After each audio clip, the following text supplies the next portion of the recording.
Hello mabibi na mabwana, ladies and gentlemen, how are you? Vipi hali, mnaendeleaje? Namshukuru Mwenyezi Mungu muumba mbingu na nchi kwa afya njema na pumzi ya bure, napumua napumua na dunda kama hivi. Welcome to Omani habibi. Asante sana wageni wote kwa kuja, asante wenyeji kwa kurudi tena. Mungu awabariki sana. Karibu sana Happy Housekeeper. So guys, nina kitu kimoja kidogo nataka kushare. Kwa wale tu ambao wanajua bila Mungu wasingekuwa hapa leo. Kama sio Mungu usingepata kazi. Kwanza kabisa ametupa afya njema kuanzia mwezi wa kwanza mpaka mwezi huu wa 12. Ametupa kazi, na hata kama hakutupa kazi lakini bado ametupa uzima. Kuanzia mwezi wa kwanza mpaka mwezi huu hujaenda kitandani umelala ukaugua, ukashindwa kutoka. Hata kama uliugua Mungu alikuwa na wewe. Kwenye changamoto zetu zote Mungu alikuwa na sisi. Kwa hiyo sasa, hata kama vile vitu ambavyo tuliviomba tujapata, bado tuna kitu cha kumshukuru Mungu ambacho ni uhai. Tumshukuru Mungu, tutumie huu mwezi wa 12 kutoa shukrani. Kama tulianza na Mungu, kumwomba Mungu atulinde, mwaka mzima ametulinda. Sisi tuna kitu gani chema ambacho kimetufanya tuwe hai siku ya leo? Hakuna aliyekamilika. Na nachukua nafasi hii pia kuwaomba msamaha wale wote ambao nimewakwaza. Mabosi, kina Shagala, watu wote. Sijakamilika, nimejifunza mengi kupitia pia kukosea kwangu. Na namwomba Mungu azidi kunifundisha zaidi. Kwa hiyo ndugu zangu, tuchukue hii nafasi tumshukuru Mungu kwa sababu bila yeye tusingekuwa hapa. Tusingepata hivi tulivyopata.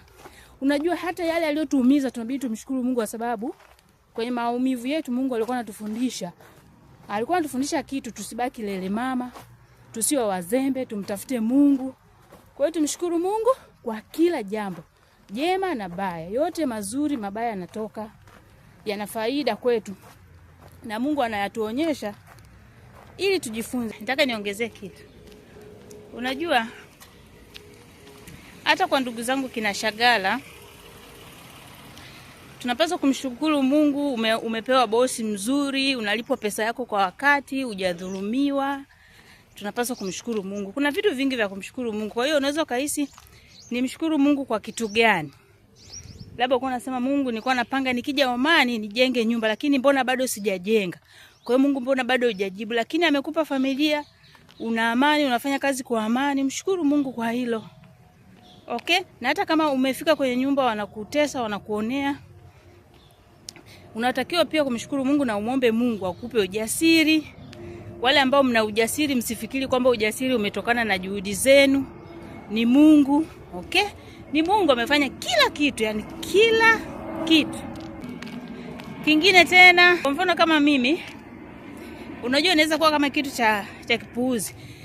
Nimeenda kufanya kazi nyumba moja, akanitafutia nyumba nyingine part time kufanya kazi. Yaani huyo madam akaniunganisha na familia nyingine. Na huyo mwingine akaniunganisha na familia nyingine, na familia nyingine. Sasa unajua hiyo kitu ni neema ya Mungu tu. Alafu nimeenda hiyo nyumba nimepika chakula kizuri, ameenda kunisifia, akaambia anapika chakula kizuri. Mwambie akupikie chakula fulani. Jana tu hiyo. Kwa hiyo nikawa nimwapikia. Unajua hiyo yote inatokana na Mungu. Mungu asingenipa hiyo maarifa, mimi siwezi. Ni Mungu anatupa maarifa ya kufanya hata vile vitu ambavyo unakuta bosi anafurahia kazi yako, sio wewe. Sio akili zetu. Ni Mungu. Kwa hiyo ukisema sina kitu cha kumshukuru Mungu, fikiria. Vile vyote bosi wako anakusifia 1 2 3, hizo sifa zimrudishie nani? Tumrudishie Mungu. Ni Mungu ndo ametujalia haya. So nilikuwa nataka niongelee hiki kidogo manake unajua ni ngumu kusema namshukuru Mungu kwa kunipa bosi ambaye ananilipa kwa wakati. Ni ngumu kumshukuru Mungu, yani kwenda mbele za Mungu sasa Mungu namshukuru na kushukuru kwa ajili ya huyu bosi. Na kushukuru pia kwa ajili ya kufanya kazi yangu vizuri. Nakushukuru pia Mungu, umenipa hata moyo wa kushukuru. Kuna mwingine hata moyo wa kushukuru hana. Hiyo inatokana na Mungu mwenyewe kukusemesha. Mwingine hata ule moyo wa kusema Mungu nashukuru, umenipa moyo wa kutoa. Hata kama ni kidogo, au moyo wa kumwombea mtu fulani, au moyo wa kukubali makosa yangu. Yaani kuna vitu vingi sana. Siwezi kusema vyote. Wewe mwenyewe ukikaa tafakari vile vitu vyote ambavyo vilikufurahisha na ambavyo havikufurahisha. Tunapaswa kumwambia Mungu asante. So mimi namshukuru Mungu. Mengi sana hata nikiorodhesha siwezi kumaliza. Hata ile tu kuwa na roho ya kumtafuta Mungu, ni Mungu amekupa. Kugeuka na kumrudia Mungu, ni Mungu ametupa mengi sana. So taishia hapa.